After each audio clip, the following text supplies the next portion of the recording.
Lagi po naming paalala mga kapuso, huwag kayong basta-basta magtitiwala, lalo na doon sa mga taong na naghahangad. Ito po ay para doon sa mga taong naghahangad magtrabaho sa ibang bansa. Isa, di umanong illegal recruiter na nangangat po ng trabaho sa Japan kapalit ng murang halaga ang inireklamo sa amin at siya ang inaksyonan ng Sumbungan ng Bayan. Pangakong trabaho sa Japan sa halagang 6,000 piso. Ito ang alok ng isang Kim Rabusa sa mga nagrereklamong dumalog sa Sumbungan ng Bayan. Ang trabaho po namin doon is factory worker po. Tapos ang minimum wage daw na nasahurin namin a month is 70,000. Kaya yun, nainganyo kami. Nagtiwala. Matapos magbayad ng mga aplikante, binigyan lang daw sila ng kopya ng pasaporte at tiket sa eroplano ng recruiter na si Rabusa. Ito lang mga dokumentong ito ang tanging pinahahawakan ng mga nagrereklamo. Pina-check namin lahat, walang findings doon, puro walang record sa DFA, pati yung visa, pati yung plane ticket namin, tinawag na namin sa PAL, wala.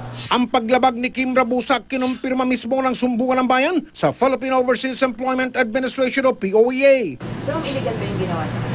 Oo naman. Basta may trabaho, wala namang agency. Yung category nila na ganyan, walang direct hire yan. Sa muling paniningil ni Kim Rabusa, isang entrapment operation ang ikinasa ng Anti-Transnational Crime Unit ng CIDG ng PNP. Baka managapan na lang ng skandalo ha. Entrapment dito. Ano sa opisina para hindi mo skandalo ha? May katotohanan yung mga reklamo sa inyo na niloloko nyo sila, illegal recruitment. Hindi po kasi po, ako talaga, half Japanese po ako. Ano po yung magulang ko doon. Hindi ko na, inaanap po nila na kailangan sa POEA, illegal nga yung gano'n na sitwasyon. Pero hindi naman po, hindi ko naman po alam. Kasi tumutulong naman lang po ako eh.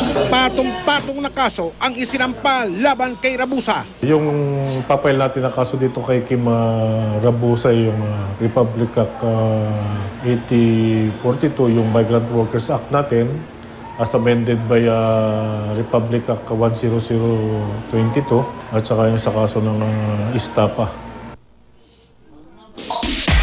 Huwag po kayong manahimik o magdalawang isip. Kung may alam kayong katiwalian o kung may reklamo kayo, ipaalam nyo sa Sumbungan ng Bayan. Dahil ang inyong sumbong, asahan ninyo mabibigyan ng aksyon.